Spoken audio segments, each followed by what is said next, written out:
Olá e bem-vindos. Hoje a nossa análise vai fundo em um dos livros mais, cinematográficos e teologicamente densos de toda a Bíblia, o livro de Êxodo. Com certeza. É um livro gigante. Gigante. E a gente tem em mãos um estudo detalhado do Instituto Enoch, que vai ser nosso guia para ir além daquela imagem clássica da fuga do Egito, sabe? Uhum. A missão que esse material propõe é entender uma ideia central, a história de um Deus que liberta para habitar. Isso. E para começar, tem um detalhe que quando a gente percebe, a ficha cai e muda a leitura toda. O nome Êxodo significa saída, certo? Certo. Mas o grande clímax do livro não é a saída, o final, apoteótico. É a chegada de Deus para literalmente morar no meio do seu povo. Exatamente. E essa percepção é a chave mestra para destravar o livro todo. A libertação da escravidão, por mais espetacular que seja, não é o objetivo final. Eu começo, então. É o pré-requisito, é o meio para um fim muito maior, que é a comunhão, a presença. O estudo ressalta isso de forma brilhante, né? A redenção sempre vem antes da lei. Sempre antes. E a presença de Deus é o destino da jornada. Não é a história de um Deus que salva à distância e manda boa sorte. É sobre um Deus que resgata para se aproximar. Para, montar sua tenda bem no centro do acampamento. Certo. Então vamos começar do começo para entender como o povo chegou nessa situação. A narrativa é uma continuação direta de Gênesis. Direto. Os descendentes de Abraão, a família de Jacó, estão lá no Egito. A promessa de que se tornaria uma grande nação está se cumprindo de forma explosiva. Eles estão se multiplicando pra caramba. Só que o que era para ser uma bênção, de repente vira uma ameaça aos olhos do poder. Um novo faraó que não conhecia José sobe ao trono e... vira completamente. O crescimento do povo hebreu passa a ser visto como um problema de segurança nacional. E a solução de Faraó é a opressão sistemática, a escravidão brutal. É aí que o terror começa. Mas é aqui também que a narrativa introduz uma ironia divina que permeia o livro todo. Lá em Êxodo, capítulo 1, o texto diz: quanto mais os afligiam, tanto mais se multiplicavam. Nossa. Ou seja, a própria ferramenta de opressão de Faraó, sem que ele soubesse, estava sendo usada por Deus para acelerar o cumprimento da promessa. O plano do opressor servindo ao propósito do libertador. Exatamente isso. Isso é fascinante. E o estudo aponta que a primeira centelha de resistência não vem de um exército ou de um grande líder. Não mesmo. Vem de um lugar totalmente inesperado. Duas parteiras, Sifrá e Puá. Sim, e esse é um detalhe de uma profundidade imensa. O primeiro ato de temor a Deus, explícito no livro, é um ato de desobediência civil. Desobediência civil. Faraó, uma figura que se considerava um deus, dá uma ordem genocida. Matem todos os meninos hebreus ao nascer. As parteiras, no entanto, temeram a Deus e não obedeceram ao rei. Elas mentem para Faraó para proteger a vida. Que coragem! É uma aplicação prática e corajosa de um princípio que ecoa por toda a Bíblia, né? Que é verbalizado séculos depois em Atos. Importa antes obedecer a Deus do que aos homens. Faz todo sentido. Elas, com sua coragem silenciosa, desmantelam a lógica de poder absoluto do império. Então a primeira rebelião contra o maior império do mundo não foi com espadas, foi com obstetrícia. Exato! E essa resistência de base prepara o terreno para a chegada de um líder, Moisés. E o chamado dele, é uma das cenas mais icônicas da literatura mundial. A sarça ardente. A sarça ardente. Uma cena riquíssima em simbolismo. O estudo nos lembra que o arbusto em si, em hebraico senê, era um arbusto comum, sabe? Espinhoso, do deserto. Nada de especial. Nada. E esse arbusto queima, mas não é consumido pelo fogo. É a imagem perfeita da santidade de Deus. Uma presença poderosa, purificadora, até perigosa como fogo, mas que não destrói. Ela sustenta. Uma energia que não se esgota. Isso. E é nesse momento que Deus se revela não como uma força distante, mas como alguém que está profundamente atento ao sofrimento. Ele diz a famosa frase: vi a aflição do meu povo, ouvi o seu clamor e desci para livrá-lo. Do Instituto Enoch, sugere que isso é quase uma prévia teológica da encarnação, né? Exato. A ideia de um Deus que desce ao nosso nível para nos resgatar. E em meio a essa revelação, Moisés, compreensivelmente intimidado, faz a pergunta crucial. Se eu for lá e eles me perguntarem, qual é o seu nome? O que eu digo? Uma pergunta muito razoável. Ele não queria só um nome, ele queria uma garantia, uma credencial, certo? Exatamente. Ele estava perguntando: em nome de que autoridade eu vou enfrentar o homem mais poderoso da Terra? E a resposta de Deus é talvez a declaração teológica mais importante do Antigo Testamento. Eié, Asher, Eié. Que a gente traduz como eu sou o que sou. Isso. Espere um pouco, vamos analisar isso com mais calma. O estudo fala em aceidade. O que isso significa na prática? Aceidade é um termo teológico que vem do latim ace, que significa de si mesmo. A ideia é que Deus é autoexistente. Ele não depende de nada. De nada nem de ninguém para ser quem ele é. Ele não foi criado, não precisa de combustível para existir. Ele simplesmente é. Ao dizer eu sou, Deus está revelando sua soberania absoluta e sua fidelidade imutável. Uau! Ele está dizendo a Moisés: eu sou a realidade última. Faraó é temporário, seu império é temporário. Eu sou. Uau! Isso muda completamente a perspectiva. Então, quando ele diz eu sou, não é só um nome, é a descrição da própria natureza dele. Precisamente. E é por isso que, séculos depois, essa mesma expressão causa um terremoto teológico. Lá no Novo Testamento, No Evangelho de João, Jesus está discutindo com os líderes religiosos e declara: antes que Abraão existisse, eu sou. ele não diz eu era. Não. Ele usa a mesma expressão atemporal, divina, revelada a Moisés. E os ouvintes dele entenderam a reivindicação na hora. Eles não acharam que foi um erro de gramática. Entenderam que ele estava se igualando a Deus. Exato. E a reação imediata foi pegar em pedras para apedrejá-lo por blasfêmia. A conexão é direta e explosiva. Essa declaração de poder absoluto, eu sou, então está prestes a ser demonstrada de forma espetacular no confronto com Faraó. Com certeza. E é aqui que entram as pragas e a complexa e muitas vezes polêmica questão do endurecimento do coração dele. Essa é uma parte que sempre gera muita discussão, não é? Sim, é um ponto crucial. A ideia de Deus endurecendo o coração de Faraó. É. O texto apresenta uma dinâmica interessante e progressiva. Em alguns momentos diz que Faraó endureceu o seu coração. Em outros, que o coração de Faraó se endureceu. E por último, E finalmente, que o Senhor endureceu o coração de Faraó. Não é uma contradição, mas uma descrição da progressão da rebeldia, sabe? Faraó faz uma escolha, essa escolha vira um hábito, e esse hábito é entregue por Deus às suas próprias consequências. num ato de juízo. Exato. O próprio texto explica o propósito disso em Êxodo 9, quando Deus diz a Faraó: eu te mantive de pé para mostrar em ti o meu poder e para que o meu nome seja anunciado em toda a terra. Então as pragas não foram só uma forma de convencer Faraó. Tinham um propósito muito maior. Muito maior. Se a gente conecta isso ao quadro geral, vemos que as pragas não foram desastres naturais aleatórios. A análise que temos aqui as descreve como uma guerra teológica declarada. Uma guerra de deuses. Um ataque sistemático contra todo o panteão de deuses egípcios.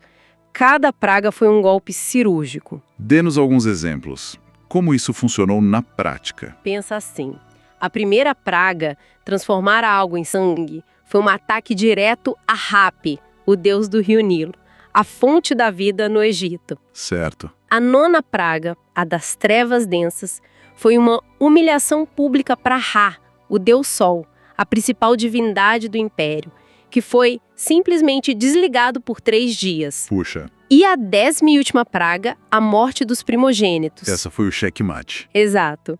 Ela atingiu o próprio Faraó, que era considerado a encarnação do deus Horus e filho de Ra. Foi um juízo sobre o suposto deus vivo do Egito, mostrando que ele não podia proteger nem a própria casa. E até os próprios egípcios perceberam que estavam perdendo essa guerra espiritual. Sem dúvida, tem um momento revelador durante a praga dos piolhos. Os magos de Faraó, que até então tinham conseguido imitar as primeiras pragas, Com os truques deles, eles falham miseravelmente e vão até Faraó e admitem a derrota com uma frase marcante: "Isto é o dedo de Deus". Eles reconheceram que estavam lidando com um poder de outra categoria. e essa guerra teológica culmina no evento que se torna o selo da redenção de Israel, a Páscoa. O capítulo 12 de Êxodo descreve isso quase como um drama, uma encenação cheia de símbolos. Sim, é um verdadeiro evangelho visual. Temos o cordeiro, que deveria ser sem defeito, simbolizando a perfeição necessária para a substituição. A substituição. Temos o sangue do cordeiro, que deveria ser passado nos umbrais das portas. E o sangue não era um amuleto mágico, era um sinal visível. O que ele dizia. Ele dizia ao anjo da morte: a justiça já foi executada aqui. Uma vida já foi entregue em lugar do primogênito desta casa. A própria palavra hebraica para passar por cima, Passak, dá origem ao nome da festa. Que interessante. E por fim, os elementos da refeição. Os pães sem fermento, símbolo de pureza e da pressa. E as ervas amargas, para que nunca se esquecessem da amargura da escravidão. E a conexão desses símbolos com a figura de Cristo no Novo Testamento é algo que os autores bíblicos fazem questão de deixar bem explícita. Completamente explícita. Não é uma interpretação forçada. João Batista vê Jesus e anuncia: "Eis o Cordeiro de Deus que tira o pecado do mundo". Direto ao ponto. E o apóstolo Paulo, escrevendo aos Coríntios, afirma categoricamente: Cristo, nossa Páscoa, foi imolado. O estudo não exagera ao dizer que a Páscoa é o Evangelho do Antigo Testamento. É a história da salvação por meio de um substituto. Exatamente. Contada em símbolos que encontrariam seu cumprimento final na cruz. Então, o povo é liberto de forma espetacular. Eles atravessam o Mar Vermelho e chegam ao Monte Sinai. A redenção aconteceu. E é só depois disso que eles recebem a lei. E só depois. E é aqui que muita gente se perde, né? Pensando na lei como o oposto da liberdade. Mas a análise que temos aqui vira essa ideia de cabeça para baixo, especialmente quando compara os 10 mandamentos com outros códigos, tipo o Código de Hammurabi. Essa comparação é fundamental. Superficialmente parecem semelhantes, né? Leis para organizar uma sociedade, mas a origem e o propósito são radicalmente diferentes. Hammurabi é um rei humano. Legislando para manter a ordem. Isso. O Decálogo é Deus falando a um povo que ele já redimiu. O prefácio da lei não é "façam isso para que eu os ame", mas sim "eu sou o Senhor, teu Deus, que te tirei da terra do Egito". Ah, isso muda tudo. A obediência, portanto, não é uma condição para a salvação. É a resposta grata de um povo que já foi salvo. Não é sobre ganhar o favor de Deus, mas sobre viver de acordo com a identidade que eles receberam como povo liberto. Exatamente. E tem outras diferenças cruciais, como a questão da interioridade. O Código de Hammurabi lida com atos externos. Se você roubar, a pena é essa. É prático. O Decálogo vai mais fundo, vai ao coração. O 10º mandamento proíbe a cobiça. Não é só sobre o ato de roubar, é sobre o desejo interno. E a igualdade perante a lei. Outro ponto. Em Hammurabi, a pena para agredir um nobre era muito maior que para agredir um plebeu. A lei de Deus se dirige consistentemente ao mesmo tu, estabelecendo uma igualdade moral fundamental. Tudo isso estava moldando Israel para ser um reino de sacerdotes e nação santa. Um povo que representaria Deus para as outras nações. Essa era a vocação. Mas, ironicamente, no momento em que essa vocação é declarada, no Sinai, a gente vê uma tensão enorme. Deus se manifesta no monte com trovões, relâmpagos, e a reação do povo não é de alegria, é de pavor. Sim, eles recuam. O texto diz que eles ficaram de longe e disseram a Moisés: "Fala tu conosco, mas não fale Deus conosco para que a gente não morra". Que paradoxo. É um paradoxo profundo. A mesma santidade de Deus que os chama para perto é tão avassaladora que os afasta. A glória que os atrai é a mesma que os aterroriza. E ali fica clara a necessidade de um mediador. Absoluta. Alguém que possa ficar na brecha, sabe? Que possa representar Deus para o povo e o povo para Deus. Moisés prefigura esse papel, mas a situação clama por um mediador perfeito. E essa fragilidade do povo explode da pior maneira possível no episódio do bezerro de ouro. O contraste que o estudo traça entre esse momento, em Êxodo 32, e o final do livro é o ponto nevrálgico da narrativa. É o coração do livro. Pensa na cena. Moisés está no alto do monte recebendo as instruções para o tabernáculo. Enquanto isso, no pé do monte, o povo, impaciente, decide construir seu próprio Deus. Com o ouro que Deus deu. E aqui está o detalhe trágico. De onde veio o ouro? Veio do despojo dos egípcios, um presente que o próprio Deus providenciou. Eles pegaram a provisão de Deus para criar um culto falso. Um culto, como o estudo descreve, sincretista. O que isso quer dizer? Sincretismo é a mistura de crenças. Eles não abandonaram completamente o Deus que os tirou do Egito. Na verdade, Arão diz, amanhã será festa ao Senhor. Eles pegaram o nome do Deus verdadeiro e o aplicaram a uma imagem pagã, a forma de um bezerro. Que era um símbolo de poder no Egito. Exato. Foi uma tentativa de domesticar a Deus, de torná-lo visível, previsível e, acima de tudo, controlável. Um Deus que eles podiam liderar, em vez de um Deus que os liderava. E é aí que o contraste com o final do livro se torna tão poderoso. Porque o tabernáculo também foi construído com ouro. O mesmo ouro, a mesma prata, mas com uma diferença crucial que define tudo. O bezerro de ouro foi construído segundo a imaginação do povo. O tabernáculo foi construído conforme o modelo que o Senhor mostrou a Moisés. A obediência à revelação. Essa era a condição. A criatividade humana gerou um ídolo morto. A obediência à palavra de Deus preparou um lugar para a presença do Deus vivo. E então vem o clímax de todo o livro, em Êxodo 40. Então a nuvem cobriu a tenda e a glória do Senhor encheu o tabernáculo. Então, a grande lição é que a glória de Deus, a presença manifesta dele, não desce sobre a nossa criatividade religiosa. Por mais bem intencionada que seja, Ela é uma consequência da obediência à palavra dele. precisamente, onde a palavra de Deus é obedecida, sua presença se manifesta. Onde a ansiedade humana inventa suas próprias formas de adoração, o resultado é um vazio. O ouro moldado pela rebeldia produz morte.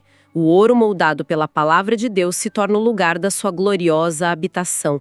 Essa é a lição central de Êxodo. Recapitulando essa jornada incrível, o livro de Êxodo nos leva de uma saída para uma habitação. A história não é só sobre libertar um povo de alguma coisa, a escravidão, mas libertá-lo para alguma coisa. A comunhão, a presença. Exato. O mesmo Deus que parecia distante e terrível no topo do Monte Sinai, no final vem morar numa tenda frágil, bem no centro do acampamento bagunçado do seu povo. E isso nos deixa com uma reflexão final, uma pergunta que o próprio livro deixa em aberto. Como é possível que um Deus perfeitamente santo habite no meio de um povo teimoso e rebelde? Um povo que, dias antes, estava dançando ao redor de um bezerro de ouro. É a grande questão. O tabernáculo, com o seu sistema de sacrifícios, é a resposta provisória que Êxodo oferece. Ele cria um espaço onde o sagrado e o profano podem coexistir, através da mediação. Mas essa questão central da santidade de Deus e da proximidade com um povo pecador é um motor que impulsiona todo o resto da narrativa bíblica, encontrando sua resposta final não numa estrutura de ouro e tecido, mas em uma pessoa. Jesus. Jesus, que o apóstolo João descreve como aquele que se fez carne e habitou, ou, literalmente, tabernaculou, entre nós, e vimos a sua glória.